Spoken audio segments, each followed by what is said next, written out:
EWS DG की admission के लिए आपके बच्चे की एज क्या होनी चाहिए? आपके बच्चे की एज के अकॉर्डिंग आपको किस क्लास में फॉर्म भरना चाहिए? फॉर्म भरते समय कुछ बातें जिनका आपको ध्यान रखना चाहिए, ऐसी मिस्टेक जिसके कारण होता है फॉर्म रिजेक्ट। तो इस वीडियो को पूरा देखने के बाद आपको एज क्राइटेरिया को लेकर कोई भी दिक्कत नहीं होने वाली है। यहाँ पे चार्ट के माध्यम से आपको पूरा समझाया गया है कि किस एज का बच्चा किस क्लास के लिए आवेदन किया जाना चाहिए। तो स्वागत है आप सभी का डिजिटल दिल्ली चैनल पर। तो आपको पता ही होगा कि ईडब्ल्यूएस और डीजी दाखिला पाने के लिए कुछ बाउंडेशन है, जैसे कि आपके बच्चे की उम्र कम से कम 3 साल होनी चाहिए, अधिक से अधिक 7 साल हो सकती है, जो कि डायरेक्टर ऑफ एजुकेशन की तरफ से दी गई दिनांक यानी कि डेट तक पूरी हो जानी चाहिए, जो हर साल 31 मार्च तक एज की गणना की जाती है। जिस तारीख तक आपके बच्चे की उम्र 3 साल पूरी हो जाए ताकि आप नर्सरी कक्षा में ईडब्ल्यूएस एडमिशन फॉर्म भर सकें। आपको डिस्प्ले पे चार्ट दिख रहा होगा, तो ये चार्ट है जिसके अकॉर्डिंग आपको अपने बच्चे के लिए एडमिशन फॉर्म फिल करना है। तो जैसे कि यहाँ पे 3 ईयर कंप्लीट और 3+ लिखा है।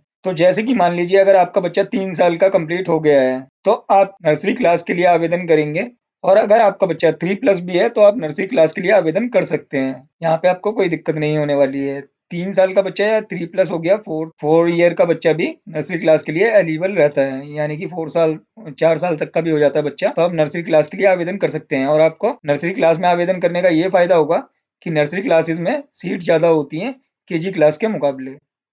तो आप यहाँ पे नर्सरी क्लास के लिए आवेदन कर सकते हैं। और अगर आपका बच्चा 4 साल का ही है और आप नहीं चाहते कि नर्सरी क्लास में आवेदन करें, तो आप यहाँ पे केजी के लिए भी आवेदन कर सकते हैं। केजी के लिए आवेदन कर सकते हैं। 5 साल के बच्चे का भी केजी के लिए आवेदन किया जा सकता है। यहाँ पे कुछ मंथ का हिसाब रहता है, तो वो आप जो ये as on date director of education की तरफ से एज ऑन डेट रहती है 31 मार्च 2024 रहने वाली है जैसे इस बार, तो इसके अकॉर्डिंग आप मंथ के हिसाब से मैच कर सकते हैं। तो अगर आपका बच्चा 5 साल का हो रहा है तो भी आप केजी के लिए अप्लाई कर पाएंगे। इसके बाद अगर आपका बच्चा 5 साल का कंप्लीट हो गया है और आप चाहते हैं कि आप सीधा पहली क्लास में अपने बच्चे का एडमिशन कराएं, फर्स्ट में यानी कि, तो आप फर्स्ट क्लास के लिए भी आवेदन कर सकते हैं। 5 साल का, 6 साल का और 7 साल के बच्चे के लिए फर्स्ट क्लास में आवेदन किया जा सकता है, जो कि इस डेट के अकॉर्डिंग बैठना चाहिए। अगर आपका बच्चा इस डेट के अकॉर्डिंग पूरा बैठ रहा है, एज मतलब पूरी बैठ रही है, तो आप यहाँ पे किसी भी क्लास में, नर्सरी में, केजी में और फर्स्ट में एडमिशन करा सकते हैं। अगर जैसे मान लीजिए 31 मार्च लिखा है, आपका बच्चे की 1 अप्रैल 2024 को डेट 3 साल कंप्लीट हो रही है, तो आप ये वाला फॉर्म नहीं फिल कर पाएंगे, क्योंकि जो डायरेक्टर ऑफ एजुकेशन की तरफ से एज काउंट होती है वो इस डेट के अकॉर्डिंग काउंट होगी। और जैसा कि आप फॉर्म भरते समय पे कुछ मिस्टेक कर देते हैं, तो उसकी वजह से आपका फॉर्म रिजेक्ट हो सकता है। जैसे कि मान लीजिए आपने